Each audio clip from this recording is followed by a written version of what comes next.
Hey guys, welcome to another episode of Zilliqa Zebra. Today, I'm going to cover the Pillar protocol. As a Dapp on Zilliqa blockchain, it forms another major milestone for Zilliqa. Nevertheless, the concept behind Pillar protocol, while amazing, is a little hard to understand for the layman. Here, I'll try my best to break it down into bite-sized chunks for easy understanding. As this is an in-depth guide to the Pillar protocol, I'm going to cover a wide array of topics, which are all listed here for your easy reference. As everything comes together to make the Pillar protocol work, it is essential for you to understand each piece and the role that each play in the conversion of a collateral to a pillar and vice versa, as well as the liquidation process. And of course, if you find this video useful, don't forget to like and subscribe to Zilliqa Zebra for more useful news, updates, and the latest insider tips on all things Zilliqa. At the present moment, the current pillar statistics is such that about $300 million of total value of collateral is locked up in the Pillar protocol. And we have about slightly more than double this amount for the total amount of pillars minted since launch. Essentially, the Pillar protocol is a Dapp on the Zilliqa blockchain. Designed by a disparate group of contributors, including developers within the Pillar Foundation, its outside partners, and other persons and entities, the Pillar protocol is a decentralized finance or DeFi application.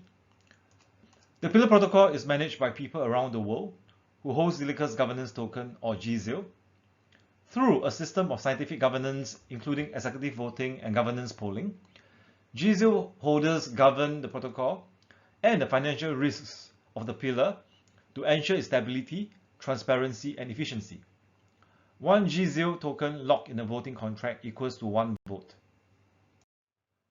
Also, the Pillar Stable Coin is a decentralized, collateral-backed cryptocurrency pegged to the US dollar via the market incentives that the Pillar protocol enforces in a transparent and efficient way. Pillar is easy to generate, access, and use. Users can generate Pillar by depositing collateral assets in the Pillar vaults within the Pillar protocol. This is how Pillar is entered into circulation and how users gain access into liquidity. Others may obtain Pillar by buying it from brokers or exchanges, or simply by receiving it as a means of payment. Once generated, bought, or received, Pillar can be used in the same manner as any other cryptocurrency. It can be sent to others, used as payments for goods and services, and in the future, even held as savings through community features built on top of the Pillar protocol. Every Pillar in circulation is directly backed by excess collateral, meaning that the value of the collateral is higher than the value of the Pillar debt. And all Pillar transactions are publicly viewable on the Zilliqa blockchain. Pillar is used to settle debts within the Pillar protocol. For example, users may use Pillar to pay interest fees and close their vaults. In addition to its smart contract infrastructure, the Pillar protocol involves groups of external actors to maintain healthy operations. They are the auction and liquidation oracles, the price oracles, dexes, and Pillar community members. Auction and liquidity or liquidation oracles take advantage of the economic incentives presented by the protocol. Oracles are external actors with special permission in the system assigned to them by GZIL voters. And the Pillar community members are individuals and organizations that provide the services. An AL, or the Auction and Liquidation Oracle, is an independent and usually automated actor that is incentivized by the market opportunities to provide liquidity in the various aspects of the Pillar system. In the Pillar protocol, the auction and liquidation oracles are market participants that help Pillar maintain its target price at $1. They can, number one, sell Pillar when the market price is above the target price, or they can buy Pillar when the market price is below the target price. Number two, they can broadcast and partake in collateral auctions when the Pillar vaults are in liquidation. And number three, they can interface with the price oracles in order to do the above. What are collateral assets? Pillar is generated, backed, and kept stable through collateral assets that are deposited into Pillar vaults on the Pillar protocol. A collateral asset is a digital asset that GZIL holders have voted to accept into the protocol. In order to generate Pillar, the Pillar protocol accepts as collateral any Zilliqa-based asset that has been approved by GZIL holders. In this way, GZIL holders must also approve specific corresponding risk parameters for each accepted collateral. For example, the more stable assets might get more lenient risk parameters, while the more risky assets could get stricter risk parameters. Detailed information on risk parameters can be shown in this case, and this and other decisions of GZIL holders are made through the Pillar decentralized governance process. What are Pillar vaults? All accepted collateral assets can be leveraged to generate Pillar in the Pillar protocol through smart contracts called Pillar vaults. Users can access the Pillar protocol and create vaults through a number of different user interfaces, such as the core Pillar vaults interface and various interfaces built by the community. Creating a vault is not complicated, but generating Pillar does create an obligation to repay the Pillar, along with any corresponding interest fee, in order to withdraw the collateral, leverage, and lock inside the vault. Vaults are inherently non-custodial. Users interact with vaults and the Pillar protocol directly, and each user has complete and independent control over their deposited collateral as long as the value of the collateral doesn't fall below the required minimum level, which is also called the liquidation ratio, as discussed later on. How to create and collateralize a vault? First of all, as a user, you will need to create a vault via the Pillar Borrow portal.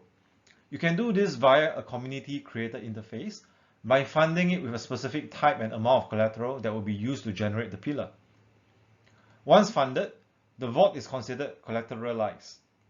As a vault is a smart contract, the collateral amount, the collateral price, the collateral type, and the liquidity ratio must all be determined as part of the vault. How to generate Pillar from the vault? The next step is to generate the Pillar from the collateralized vault. The vault owner must now initiate a transaction and then confirm it in his cryptocurrency wallet in order to generate a specific amount of Pillar. This is in exchange for keeping their collateral locked in the vault. In short, the Pillar amount will be determined based on the liquidity ratio. The Pillar interest rate and the liquidity penalty will also be determined at this stage.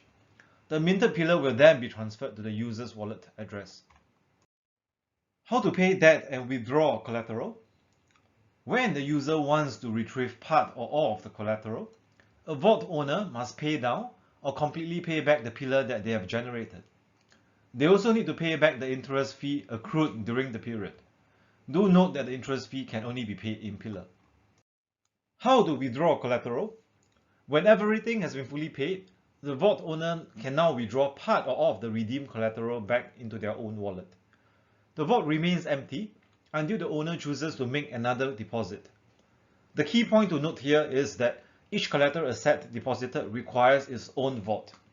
Hence, one user will need multiple vaults for each separate collateral with different degrees of collateralization.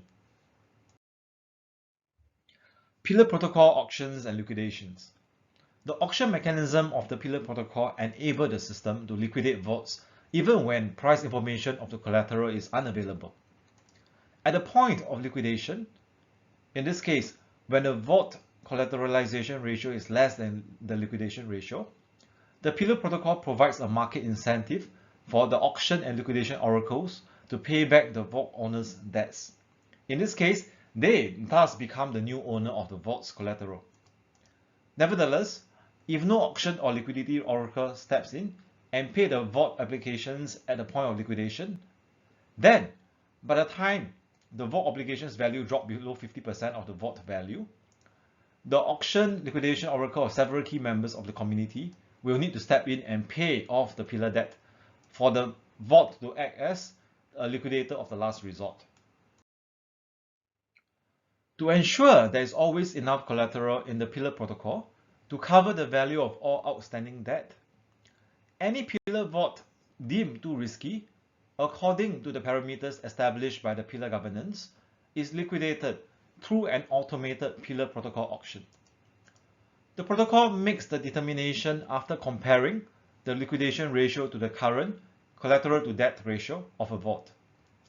Each vault collateral type has its own liquidation ratio, and each ratio is determined by GZIL voters based on the risk profile of the particular collateral asset type. What is the liquidation ratio? The liquidation ratio, or LR for short, is the minimum required collateralization level for each vault type before it is considered under collateralized and subject to liquidation, in this case put up for auction or liquidation. Pillar oracles provide the system with pricing data that is used to track vaults for when their liquidation ratio is breached. Once breached, they are available for liquidation. For example, a vault with a 700% liquidation ratio will require a minimum amount of $7 of collateral value for every $1 of pillar generated plus pillar interest. If that value of collateral falls to below $7, for example at $6.99, it will be liquidated to cover the generated pillar plus the pillar interest plus the liquidation penalty. What is the liquidation price? The liquidation price, or LP, is the price at which your vault becomes vulnerable to liquidation. The liquidation price is unique to each user's vault and moves up slowly as the interest fee accrues. If we use this given example here, then we will need it to fall to $7,500 before the vault is considered under collateralized by the system. If a user is close to the liquidation price, they may either add more collateral or pay pillar back into the vault. The most efficient way a user can lower their liquidation price is to repay pillar. This also has the added benefit of reducing the interest fees that accrue for the owner of the vault. Next, we will cover the liquidation penalty. The liquidation penalty is a percentage starting off with 10% of the vault's contents when their vaults are liquidated that is distributed to the GZIL holders and the pillar developers for 4 years. When a liquidation occurs, 30% of the liquidation penalty is sent to the developer address. The remaining 70% of liquidation penalty is used immediately to purchase GZIL from the open decentralized exchange markets, whereafter the GZIL is then burned. How do you then calculate the vault collateralization ratio? The Pillar protocol requires real-time information about the market price of the collateral assets in Pillar vaults in order to know when to trigger liquidations and collateral auctions. The protocol derives its internal collateral prices from a decentralized oracle infrastructure that consists of a broad set of individual price oracles. GZIL voters choose a set of trusted feeds to deliver price information to the system through Zilliqa transactions. They also control how many feeds are there in the set. In order to protect the system from an attacker attempting to gain control of a majority of the oracles, the Pillar protocol receives price inputs through the Oracle Security Modules, or OSM for short, and not from the oracles directly. The OSM, which is a layer of defense between the oracles and the protocol, delays a price for an hour, allowing emergency oracles or Pillar governance vote to freeze an oracle if it's compromised. Decisions regarding the emergency oracles and the price delay duration are made by GZIL holders.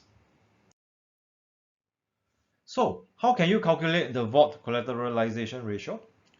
This ratio is usually shown on the front ends of vault interfaces. Nevertheless, you can also calculate this manually using a simplified formula. As you can see from here on the left, we do have the collateralization ratio equals to the collateral amount times the collateral price together divided by the outstanding pillar times 100. In this case, assuming that we have a collateral amount of 1 million ZILs, a collateral price of 2 US cents, and an outstanding pillar generated plus interest together being 105 pillars, then the CR equals to 1 million times 0.02 divided by 1005 times 100 equals to 1990%. And as a summary, here's a high-level tech diagram which explains the Pillar protocol if you prefer to see things in wireframes. So, what are the benefits of the Pillar protocol? The Pillar protocol will not have a native token duct taped into it. Instead, it will be managed by people around the world who hold Zilliqa's governance token, or GZILs. Through the system of decentralized governance, general will democracy voting, GZIL holders can govern the protocol and its financial risks. In this case, one GZIL token, as mentioned, is locked in a voting contract, which equals to 1 vote. I hope this video gives you a better idea of what the Pillar protocol is and why GZIL tokens are worth more than just its monetary value.